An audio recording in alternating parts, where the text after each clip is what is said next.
یہ میری زندگی کی حقیقی کہانی ہے۔ ایک روز ایک شخص ایک چھوٹا سا بچہ اٹھائے ہمارے دروازے پر آیا اور میرے والدین سے کہنے لگا، خدا کے لیے میرا یہ بچہ اپنے پاس رکھ لیں، اور پھر چلا گیا۔ ہمیں سمجھ نہ آئی کہ آخر اس نے ایسا کیوں کیا۔ کافی سال گزر گئے اور وہ بچہ ہمارے ہی گھر 17 سال کا ہو گیا۔ ایک روز جب وہ کالج گیا تو یہ راز جان کر ہمارے ہوش اڑ گئے کہ سچی کہانی۔ ناظرین السلام علیکم۔ یہ کہانی حقیقت پر مبنی ہے اور جن خاتون کی حقیقی زندگی سے تعلق رکھتی ہے میں انہی کی زبانیں بیان کر رہی ہوں۔ کہانی میں اصلی ناموں کی جگہ فرضی نام استعمال کیے گئے ہیں۔ چلیے کہانی شروع کرتے ہیں۔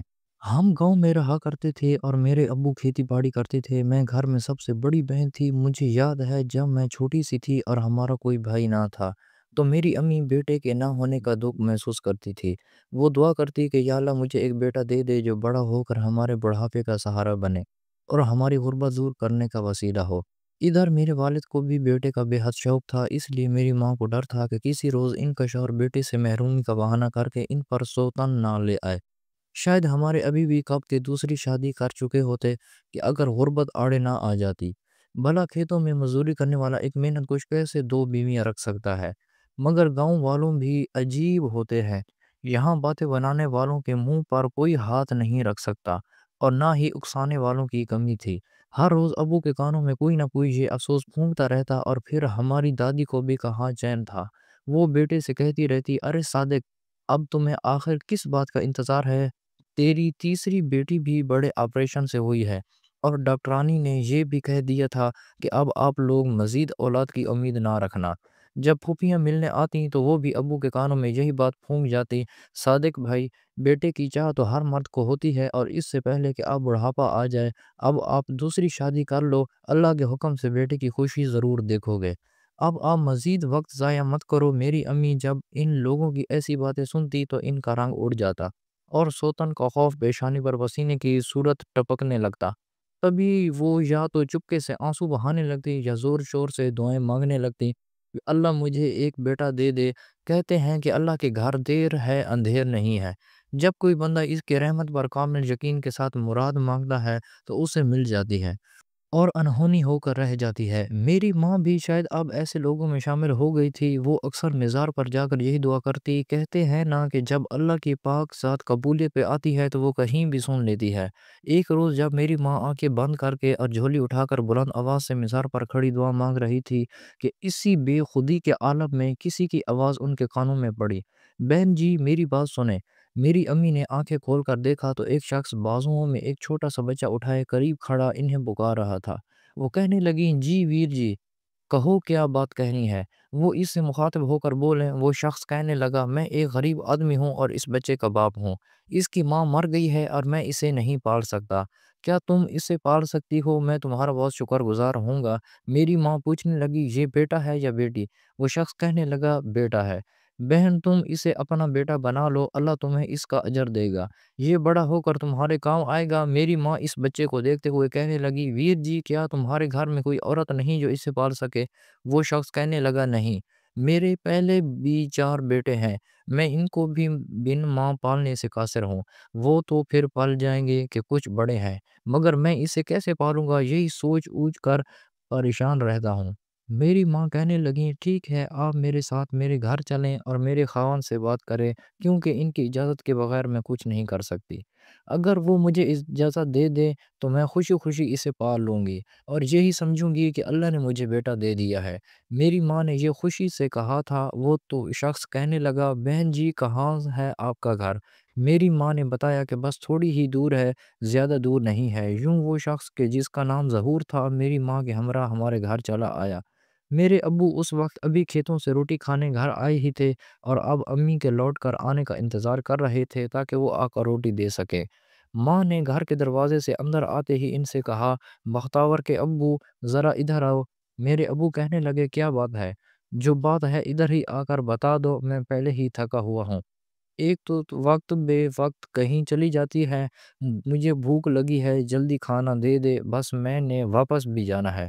میری والدہ کہنے لگی، تم آؤ تو صحیح باہر، ایک بندہ کھڑا ہے، وہ تم سے ملنا چاہتا ہے۔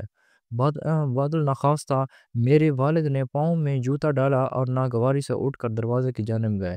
امی نے ان کے کان میں کچھ خسر پھسر کی تھی اور پھر وہ باہر چلے گئے تھے، مگر میرے والد اپنی جگہ سے ایک قدم نہ ہلے، جیسے دہلیز نے ان کے پاؤں پکڑ لیے ہوں۔ میری ماں کی آنکھیں اور کان اب دروازے کی طرف ہی لگے تھے۔ میں چارپائی پر بیٹھی انہیں دیکھ رہی تھی اور مجھے انہیں دیکھ کر ایسے لگ رہا تھا جیسے ان کا سانس اٹک گیا ہو۔ میں بچی تھی مگر پھر بھی عمر سے زیادہ سمجھدار تھی۔ دل میں کہنے لگی یا اللہ خیر کرنا۔ یہ دعا میں نے بے اختیار دعا کی تھی، سوچ رہی تھی کہ میری ماں کو آج کہیں لینے کے دینے نہ پڑ جائیں، کیونکہ ابو کے مزاج کا کوئی بھروسہ نہ ہوتا تھا، وہ گھڑی میں تو لا گھڑی میں ماشا بن جایا کرتے تھے۔ پھر میں نے دیکھا میرے ابو تھوڑی دیر بعد اندر آ گئے، وہ اس شخص کو بیٹھک میں لے گئے اور میری ماں کو بھی آواز دی، بختاور کی ماں، تو بھی ادھر آ جاؤ، کچھ بات کرنی ہے تجھ سے۔ یوں ان کی آپس میں بات ہوتی رہی۔ اس کے بعد ظہور نامی شخص اپنا بچہ میری والدہ اور والد کے حوالے کر کے چلا گیا۔ ہوا یہ کہ جب میرے ابو نے ظہور کی داستان علم سنی تو ان کا دل پسی ہو گیا۔ وہ اتنا مجبور تھا کہ اپنے لخت جگر کو کسی شریف گھرانے کو سونپنے کو تیار تھا۔ اس کی بیوی نومولود کو جنم دیتے وقت فوت ہو گئی تھی اور اس کی کوئی بہن یا بیٹی بھی نہ تھی۔ ماں باپ بھی اس دنیا میں موجود نہ تھے۔ ساس بھی عرصہ دراز سے مرحومہ ہو چکی تھی۔ اپنے خاندان میں اس نے جس کو بھی اپنا بچہ گود لینے کو کہا تو اس نے انکار کر دیا۔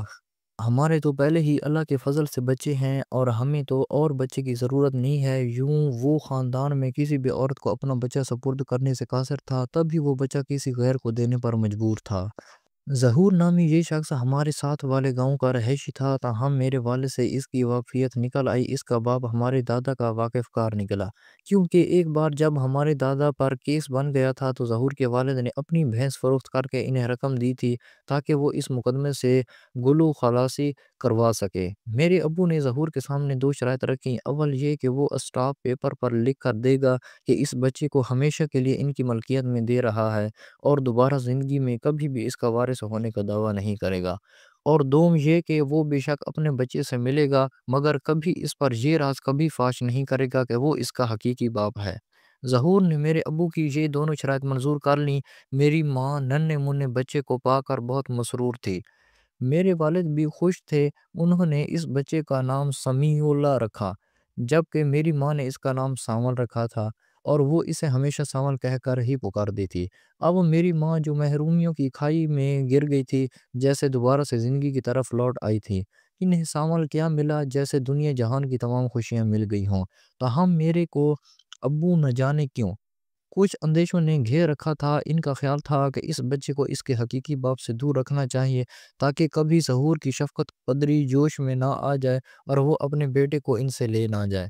میرے والد صاحب کا یہ بھی کہنا تھا کہ جب سانول بڑا ہوگا تو ضرور گاؤں والوں ہی اسے یہ بتا دیں گے کہ وہ ان کا سگا بیٹا نہیں ہے بلکہ لے پالک، اور اس طرح سانول کے دل کو بھی رنج ہوگا، بلکہ شاید وہ انہیں کبھی بھی صدق دل سے اپنا ہی نہ پائے گا۔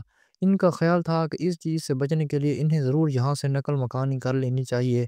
میری والدہ کے میکے والے یہاں رہتے تھے، اس لیے وہ ان کی دوری کی خاطر کچھ ہچکچا رہی تھیں، لیکن میرے والد صاحب کا تو اب اس گاؤں میں کوئی بھی نہیں نہ تھا۔ والدین ان کے وفات ہو چکے تھے، بہنیں آس پاس کے دیہاتوں میں بیاہی ہو جا چکی تھیں اور اپنے گھر والی تھی، اور ان کا ایک ہی بڑا بھائی تھا جس سے ان کا عرصہ سے کوئی رابطہ نہ تھا۔ بہرحال میری والدہ نے بھی ابو کی بات ہر پر اتفاق کر لیا۔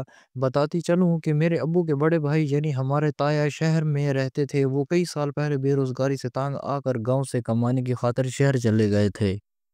اس وقت وہ غیر شادی شدہ تھے جب تک ہمارے دادا دادی زندہ تھے۔ وہ شہر سے باقاعدگی سے گاؤں آتے اور خرچہ وغیرہ بھی والدین کو بھیجا کرتے تھے، مگر والدین کی وفات کے بعد انہوں نے گاؤں آنا بالکل ترک کر دیا اور شہر میں ہی کسی عورت سے شادی کر کے اب وہاں کے ہی ہو رہے تھے۔ کبھی کبھار میرے والد صاحب کو ان کا خط آ جاتا یا پھر گاؤں کا کوئی آدمی آتا تو وہ اس کے ساتھ ابو کو کوئی پیغام بھجوا دیتے تھے۔ اب ان کے چار بچے ہو چکے تھے اور چاروں بیٹیاں ہی تھیں۔ اب انہوں نے ہم سے ناتا جیسے بالکل ہی ختم کر دیا تھا۔ افسوس کہ ان کی بیوی کبھی ہم لوگوں سے ملنے ہمارے گاؤں آئی اور نہ ہی کبھی ہم نے ہی اپنے تایا کی بیٹیوں کو دیکھا تھا۔ جب میرے والد صاحب نے گاؤں چھوڑنے کا فیصلہ کیا تو انہیں خیال آیا کہ کیوں نہ شہر میں ہی قسمت آزمائی کی جائے۔ کیونکہ بڑے بھائی مدتوں سے وہاں تھے، اگر رابطہ نہیں رکھا تو کیا ہوا تھا، وہ بھائی ہی ہیں، آخر ان سے خون کا رشتہ تھا۔ ہم لوگوں نے اپنے سامان باندھا اور میرے والد صاحب ہمیں لے کر شہر آ گئے۔ یہاں انہوں نے ہمیں اپنے ایک جاننے والے کے گھر ٹھہرایا اور خود بھائی کی تلاش میں چل پڑے۔ غرض جو ان کا پتہ میرے والد پاس کے محفوظ تھا، وہ اس پتے پر گئے اور ان کا گھر تلاش کر لیا۔ گھر تو مل گیا، لیکن ساتھ افسوسناک خبر یہ سننے کو ملی کہ تایا اشرف کو فوت ہوئے 3 برس بیت چکے ہیں۔ میرے والد صاحب تو جیسے سکتے میں آ گئے، وہ افسوس کرنے لگے کہ آخر کیوں اتنا عرصہ بھائی سے رابطہ نہ کیا، مگر وہ چونکہ موبائل فون کا دور نہ تھا، لہٰذا رابطہ وغیرہ خط و خطابت کے ذریعے ہی کیا جا سکتا تھا، اور تایا کے ساتھ میرے والد کا وہ رابطہ بھی ختم ہو چکا تھا۔ میرے والد نے ان کی بیوی کو بتایا کہ میں ان کا چھوٹا بھائی ہوں، افسوس کہ میرا بھائی جہان سے گزر گیا اور آپ نے مجھے اطلاع بھی نہ دی۔ وہ کہنے لگی، بھائی جان بھلا میں آپ کو کیسے اطلاع دیتی جبکہ میرے پاس آپ کا پتہ وغیرہ نہیں تھا۔ بہرحال اس عورت نے میرے والد سے مل کر خوشی کا اظہار کیا کہ اشرف کا بھائی آ گیا۔ وہ میرے والد سے کہنے لگی، بھائی صاحب یہ اچھا ہوا کہ آپ آ گئے، آپ کی 4 بھتیجیاں ہیں جو ابھی کم سن ہیں، اور میں اکیلی بے سہارا عورت انہیں نہیں پال سکتی۔ صرف یہ گھر ہے جو آپ کے بھائی کی ملکیت ہے، اور سر چھپانے کا یہ چھوٹا سا ٹھکانہ انہوں نے انہی سالوں کی محنت کر کے بنایا تھا۔ میں اب چاہتی ہوں کہ آپ اپنی بھتیجیوں کے سر پر ہاتھ رکھیں، ان کی سرپرستی اور پرورش کا ذمہ لے لیں۔ آپ بھی بیٹیوں والے ہیں، جانتے ہی ہوں گے کہ بیٹیاں بڑی ذمہ دار ہوتی ہیں۔ آج یہ چھوٹی ہیں تو کل کو بڑی ہو جائیں گی، انہیں پڑھانا لکھنا اور پھر ان کی شادی کے مراحل بھی ہے۔ میں کیسے تنہا اور تنہا یہ فرض ادا کر سکوں گی؟ میرے والد صاحب نے انہیں بتایا کہ وہ یہاں ماں اہل و عیال آئے ہیں اور عارضی طور پر ایک دوست کے گھر قیام کیا ہے، ابھی کام تلاش کرنا ہے اور انہیں رہنے کا ٹھکانہ بھی درکار ہے۔ اس کر وہ عورت کہنے لگی، بھائی صاحب کیسی باتیں کرتے ہیں، رہنے کا ٹھکانہ تو موجود ہے، یہ آپ کے بھائی کا گھر ہے، آپ یہاں اپنی بیوی اور بچوں کو لے آئیں اور ہمارے ہی ساتھ رہیں۔ یوں میری بچیوں کو بھی آپ کی ضرورت ہے۔ میرے والد جہاں افسردہ تھے، وہاں انہیں بیوہ بھابھی کی ڈھارس سے امید کی کرن نظر آئی۔ جہاں تایا اشرف کا گھر تھا، یہ ایک انڈسٹریل ایریا تھا، جہاں انہیں روزگاری کی سبیل بھی نظر آ رہی تھی۔ میرے ابو نے گھر آ کر امی کو ساری بات بتائی اور پھر ان سے کہا کہ سامان باندھ لو، کیونکہ ہم لوگ اب اشرف کے گھر میں رہیں گے۔ میری اس کی بیوی سے بات ہو گئی ہے، وہ ہمیں اپنے گھر رہنے پر راضی ہے۔ اشرف کی وفات کو 3 سال ہو چکے ہیں، وہ تنہا عورت اپنی بچیوں کے ہمراہ اکیلی رہتی ہے اور کوئی ان کی کفایت کرنے والا بھی نہیں ہے۔ میری ماں کچھ سوچنے کے بعد کہنے لگی، لیکن بختاور کے ابو، ہمارا تو اپنے بچوں کا گزر بسر بمشکل ہوگا، ہم ان کے بچوں کا خرچہ کیسے اٹھا سکتے ہیں، کیونکہ ابھی تم بھی بے روزگار ہو، اگر روزگار ملا بھی تو 6 افراد ہم ہیں اور 5 وہ، بھلا 11 نفوس کا خرچہ آپ سے کیسے پورا ہوگا؟ میرے ابو کہنے لگے، اللہ مالک ہے، نیک بخت، بے شک وہ بھی روزی روٹی دینے والا ہے، وہی ضروریات پوری کرنے والا ہے، فی الحال ہمیں رہائش مل رہی ہے، آگے کیا ہوگا یہ بس میرے مالک کو پتہ ہے۔ یہ بات بھی ظاہر تھی کہ ہم ابو کے واقف کار کے گھر رہ رہے تھے اور ہم زیادہ دن تو کسی غیر کے گھر قیام نہیں کر سکتے تھے۔ جو تھوڑی سی رقم ابو گاؤں سے لائے تھے، اب تو وہ بھی ختم ہونے والی تھی اور بھی ابو کو روزگار بھی ڈھونڈنا تھا۔ یوں اللہ کا نام لے کر ہمارے والدین ہمیں لے کر تایا اشرف کے مکان میں آ گئے۔ تائی بھی خوش اخلاقی سے پیش آئیں۔ یوں چند ہفتے تو تائی نے ہمارے ساتھ خاموشی سے گزارا کیا اور پھر ابو سے کہنے لگیں کہ بھائی صاحب، نہ تو میرے پاس کوئی رقم ہے اور نہ آپ کے پلے کچھ ہے، آپ کو کافی عرصہ سے کوئی خاص روزگار بھی نہیں مل رہا کہ جس سے گھر کا گزارا چل سکے، اس لیے میں آپ کو اشرف کے ایک واقف کار سے ملواتی ہوں جو کہ فیکٹری میں کام کرتا ہے۔ اشرف خود بھی اسی فیکٹری میں ملازم تھے، شاید اس کے ذریعے آپ کے لیے بھی کوئی روزگار کی سبیل نکل آئے۔ یوں تائی نے میرے ابو کو قادر نامی ایک آدمی سے ملوا دیا جو ان کو فیکٹری لے گیا اور مینیجر سے بات کروائی۔ وہاں میرے والد کو معمولی ملازمت پر رکھ لیا گیا، دال روٹی کا کچھ آسرا ہو گیا، مگر اتنی آمدن نہیں تھی کہ 11 نفوس کا پیٹ پلتا۔ میرے والد نے اس معمولی تنخواہ کو بھی غنیمت جانا اور کام پر جانے لگے۔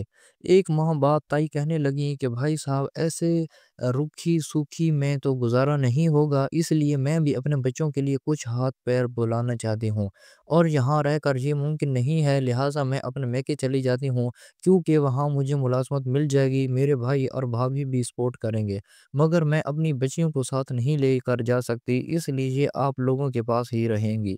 یہ بیچاریاں اپنے باپ کے گھر میں تو سما سکتی ہیں، مگر شاید کسی اور کے گھر نہیں۔ ہاں، میں ہر ماہ آ کر کچھ رقم ان کے خرچے کے واسطے آپ کو دے جایا کروں گی اور ان سے مل بھی جایا کروں گی۔ میری امی اور ابو بھلا انہیں کیسے روک سکتے تھے؟ کیونکہ وہ اپنی مرضی کی مالک قسم کی عورت تھی، خود مختار قسم کی، اور میٹرک پاس بھی تھی۔ لہٰذا میری والدہ نے کہا کہ ٹھیک ہے بہن، اگر تمہاری اور تمہاری اولاد کی بہتری اسی میں ہے تو ہم کیوں ناراض ہوں گے؟ ہم بھی اس پر راضی ہو جائیں گے، ہم آپ کی بچیوں کی دیکھ بھال بھی کر لیں گے، تمہیں ان کی فکر کرنے کی ضرورت نہیں ہے۔ تم جانا چاہتی ہو تو چلی جاؤ۔ میرے امی ابو تو یہی سمجھتے تھے کہ بڑے بھائی کی بیوہ اس کارن جا رہی ہے کہ کچھ معاشی حالات میں بہتری آ جائے گی اور ان کے بچوں کو اچھی زندگی مل سکے گی۔ انہیں یہ خبر نہ تھی کہ اس عورت کا اصل مقصد کیا ہے۔ دراصل اس عورت کے کسی شخص سے مراسم تھے، وہ ابھی بھی اس سے رابطے میں تھی اور اسی وجہ سے بچیوں کو ہمارے پاس چھوڑ کر جا رہی تھی تاکہ 4 بیٹیوں سے آزاد ہو جائے اور اس شخص سے آزادی سے شادی کر سکے۔ ہم تو سوچ بھی نہ سکتے تھے کہ کوئی ماں ایسی بھی ہو سکتی ہے۔ پھر ایک روز میرے والد کو معلوم ہوا کہ تائی نے اس شخص سے کہ جس کا نام بلال تھا دوسری شادی کر لی ہے اور اب اس کے ساتھ ہی رہنے لگی ہے۔ شروع میں یہ بات ہم سے چھپائی گئی تھی تاکہ ان کی بچیوں کو پتہ نہ چلے کہ ان کی ماں نے انہیں چھوڑ کر کسی سے شادی کر لی ہے، مگر ایک روز محلے کے آدمی نے میرے ابو کو بتا دیا کہ تمہاری بھابھی نے دوسری شادی کر لی ہے۔ اسی کی زبانی معلوم ہوا کہ وہ بلال اور ہماری تائی کے کسی کو پہلے سے جانتا تھا۔ اس نے کچھ اور باتیں بھی میرے والد کو بتائیں کہ میرا ابو دانگ رہ گئے۔ ایک روز جب وہ گھر اپنی بچیوں کو کوئی سامان دینے آئیں تو میرے ابو نے ان سے ان باتوں کا تذکرہ کیا اور اپنے بھائی کی موت کا سبب دریافت کیا۔ حیرت کی بات کہ تائی کو میرے ابو کا یوں سوال کرنا بہت برا لگا۔ وہ ان سے ناراض ہو کر چلی گئیں اور پھر ایسی ناراض ہوئیں کہ پلٹ کر نہ آئیں۔ بتاتی چلوں کہ اس شخص نے میرے والد سے کہا تھا کہ تمہارے بھائی کی موت طبی نہیں ہوئی تھی، بلکہ مجھے ایسا لگتا ہے کہ تمہاری بھابھی نے اس کے ساتھ کچھ کیا ہے۔ اب یہ بات تو اللہ بہتر جانتا ہے کہ وہ شخص سچ کہہ رہا تھا۔ وہ میرے باپ کے دل میں بدگمانی پیدا کر رہا تھا۔ جب ابو نے یہ بات امی کو بتائی تو امی انہیں سمجھانے لگی کیونکہ میری والدہ نہیں چاہتی تھی کہ میرے ابو اس بات کے زیادہ پیچھے لگیں یا اپنی بھابھی سے دشمنی مول لیں یا کچھ ایسا ویسا کریں کہ جس سے بعد میں ان کی اولاد کی زندگی اجیرن بن جائے، کیونکہ ظاہری سی بات ہے وہ عورت اب ایک خوشحال مادو سے شادی کر چکی تھی۔ لہٰذا انہوں نے میرے والد صاحب کو یہی سمجھایا کہ تم اس بات میں زیادہ مت پڑو ہمارا، اور یہاں تک کہ اب تمہاری بھتیجیوں کا بھی تمہارے سوا ہی ہے ہی کون، جن کی ماں بھی انہیں بے آسرا چھوڑ کر جا چکی ہے، اور ہو سکتا ہے وہ آدمی بدگمانی پیدا کرنے کی کوشش ہی کر رہا ہو، کیونکہ محلے میں اور کسی سے تو ہم نے ایسا کچھ نہیں سنا تھا۔ لوگوں کا یہی کہنا تھا کہ اس کی حادثے میں موت ہوئی۔ خیر، اب میرے ابو کے کندھوں پر اپنی اولاد کے ساتھ ساتھ 4 یتیم بھتیجیوں کی بھی ذمہ داری آ پڑی۔ وہ بیچارے ہم سب کا خرچہ بھرنے کی خاطر کلہوں کے بیل کی طرح کام کرنے لگے۔ تائی نے تو دوبارہ پلٹ کر نہ دیکھا۔ خرچہ نہ چلنے کے سبب اب میرے والد صاحب وہ شفٹوں میں کام کرنے لگے، مگر پھر بھی خرچہ پورا نہیں ہو پاتا تھا۔ 3 سال گزر گئے، آخر کہاں تک انسان اتنی سخت محنت و مشقت کر سکتا ہے؟ نتیجہ یہ ہوا کہ میرا باپ بیچارہ 3 سال میں ہی بیمار پڑ گیا اور بستر سے لگ گئے۔ گھر میں چولہا ٹھنڈا رہنے لگا۔ اب ہمیں پردیس میں دن میں تارے نظر آنے لگے۔ میں گھر میں سب سے بڑی اور بہنوں میں زیادہ سمجھدار تھی۔ میں ان دنوں 8ویں میں پڑھ رہی تھی۔ میں نے والدہ سے کہا کہ میں اسکول چھوڑ دیتی ہوں اور کہیں کام پر لگ جاتی ہوں۔ ان کی آنکھوں میں آنسو آ گئے۔ میں نے انہیں تسلی دیتے ہوئے کہا امی، میں بعد میں پرائیویٹ طور پر امتحان دے لوں گی اور آپ میری دونوں بہنوں کو بھی اسکول سے نکال لیں، کیونکہ اب ہمارا پیٹ بھر جائے یہی کافی ہے۔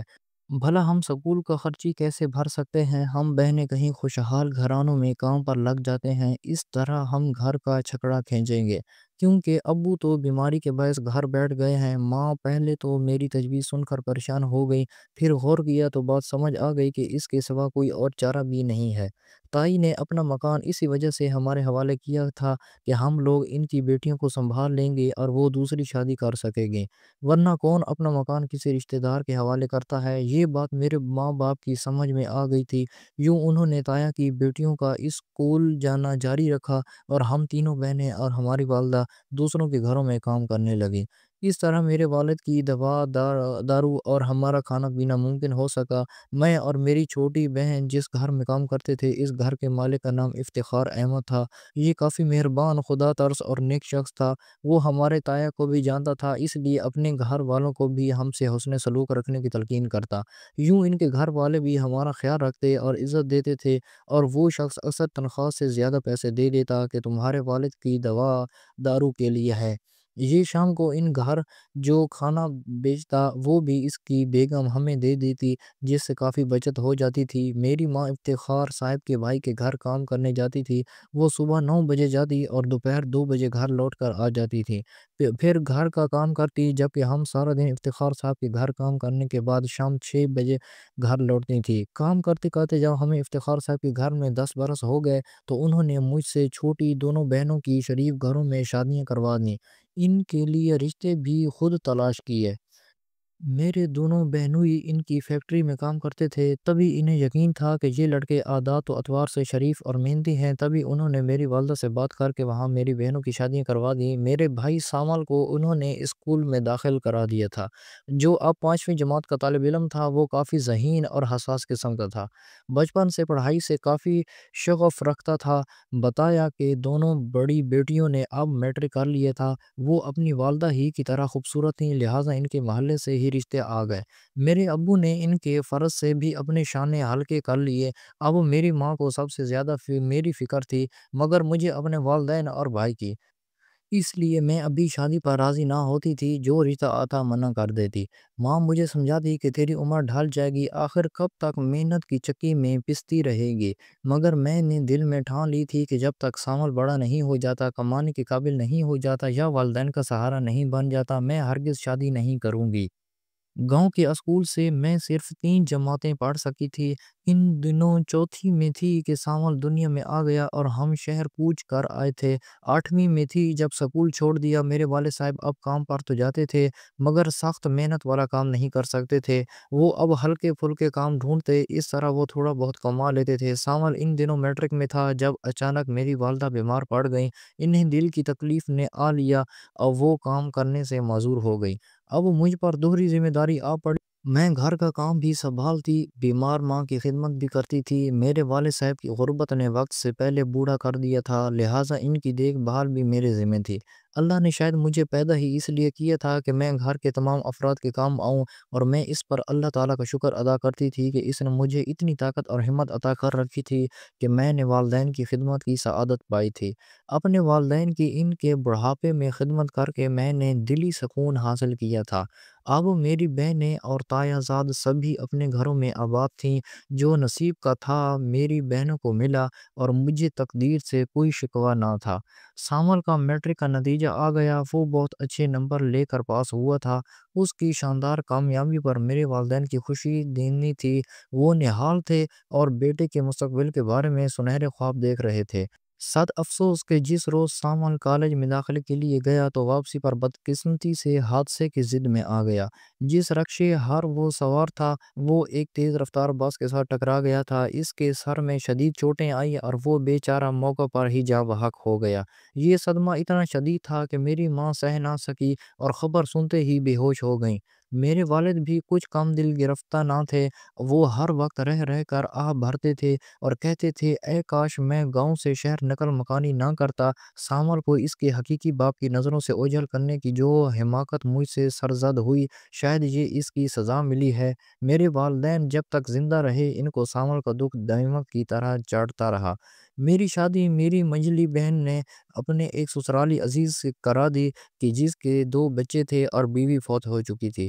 میں نے ان یتیم بچوں کو ماں بن کر پالا، آج وہ میرا سہارا اور میری آنکھوں کی ٹھنڈک ہیں۔ اللہ نے مجھے اولاد نہ دی، مگر یہ بچے مجھے حقیقی اولاد سے بڑھ کر ہیں۔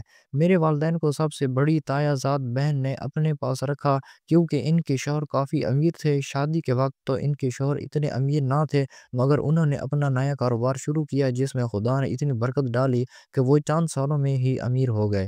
ان کے پاس نوکر چاکر، گاڑیاں اور دھن دولت سبھی کچھ اللہ کا دیا میسر آ گیا تھا۔ میری وہ تایا ذات کہتی تھی کہ ہماری ماں تو ہمیں چھوڑ گئی تھی، چچا اور چچی نے ہمیں ماں باپ بن کر پالا، اور پھر ہم کیوں نہ ان کی قدر کریں۔ میری سبھی تایا ذات بہنیں ہم سے بہت پیار کرتی تھیں۔ شاید کہ اسی پیار کے رشتے کو قائم و دائم رکھنے کے لیے اللہ تعالیٰ نے ہم سب کو آپس میں ملا دیا تھا۔ ماں باپ کسی کے صدر نہیں رہتے، ہمارے بھی نہ رہے، لیکن اپنے بہن بھائیوں کے رشتے ہی پیار و محبت سے جڑے رہیں تو زندگی خوبصورت اور آسانی ہو جاتی ہے۔